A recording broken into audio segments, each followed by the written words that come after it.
ଆଜି ମୁଁ ପଖାଳରେ ଖାଇବା ପାଇଁ ମାଛ ଭଜା ଭାଜିଥିଲି। ଆପଣମାନଙ୍କୁ ଭିଡ଼ିଓରେ ମୁଁ ଦେଖାଇ ଦେଉଛି।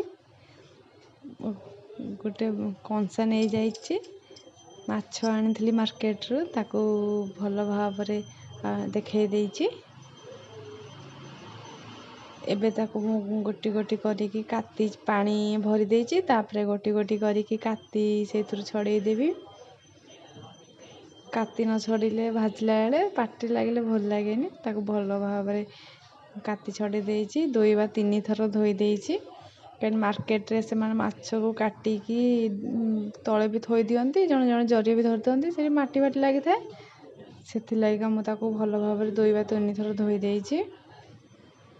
ତାକୁ ସେଇଥିରେ ସ୍ୱାଦ ଅନୁସାରେ ଲୁଣ ଦେବି,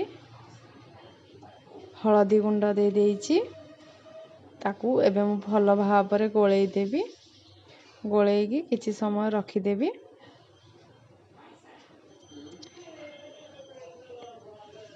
ଏବେ ଗ୍ୟାସ୍ ଅନ୍ କରିଦେଇଛି, ଗୋଟେ କଡ଼େଇ ବସେଇଛି।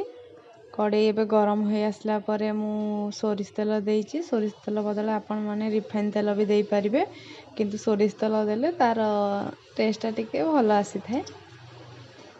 ତାପରେ ଗୋଟି ଗୋଟି କରିକି ମାଛ ପକାଇ ଦେଇଛି। ମାଛ ପ୍ରଥମେ ପକାଇଲା ପରେ ଗ୍ୟାସ୍କୁ ଅନ୍ କରିକି ତାକୁ ତେଜିକି ରଖିବେ। ପକାଇକି ସାଙ୍ଗେ ସାଙ୍ଗେ ତାକୁ ଆପଣମାନେ ଓଲଟେଇ ଦେବେ। ଓଲଟେଇ ଦେଇକି ତାପରେ କିଛି ସମୟ ତାକୁ ତେଜିକି ରଖିବେ। 5 ମିନିଟ୍ ତେଜିକି ରଖିଲା ପରେ ତାପରେ ସିମ୍ କରିଦେବେ। 2 ବା 3 ଥରରେ ଆପଣମାନେ ତାକୁ ଓଲଟେଇବେ। ଗୋଟି ଗୋଟି କରିକି ତେଲ ଟିକେ ବେଶୀ ଦେଲେ ସେ ଭଲ ପୋଡ଼ପୋଡ଼ିଆ ହୋଇଥାଏ। ଆପଣମାନେ ଭାବିଲେ ସେଇଥିରେ ତେଲ ଯଦି ବଳିବ ତ ଆଳୁ ଭାଜିକି ତରକାରୀ ବି କରିପାରିବେ, ନହେଲେ ସେଇ ତେଲ କଣ୍ଟିନ୍ୟୁ ରଖିଦେବେ। ଆଉ କେଉଁଦିନ ମାଛ ଭଜା ହେଲେ ସେଇଦିନ ସେ ତେଲକୁ ବି ପକାଇ ପାରିବେ। ଦେଖନ୍ତୁ କେତେ ପୋଡ଼ିପୋଡ଼ିଆ, କେତେ ସୁନ୍ଦର ଦେଖାଗଲାଣି ମାଛ ଭଜା ଆମର। ଆପଣମାନେ ମାଛ ଭଜା ପଖାଳରେ ଖାଇବେ, ବହୁତ ଟେଷ୍ଟ ଲାଗିବ, ବହୁତ ବଢ଼ିଆ ଲାଗିବ। ଆପଣମାନେ ଆଗକୁ ତ ପଖାଳ ଦିବସ ଆସୁଛି, ଆପଣମାନେ ନିଶ୍ଚିତ ଏଇଭଳିଆ ମାଛ ବନେଇକି ଟେଷ୍ଟ କରିକି ଦେଖନ୍ତୁ। ଏବେ ଆମର ମାଛ ଭଜା ହେଇଗଲା। ମୁଁ ଏବେ ଗୋଟେ ଥାଳିକି କାଢ଼ି ଦେଇଛି।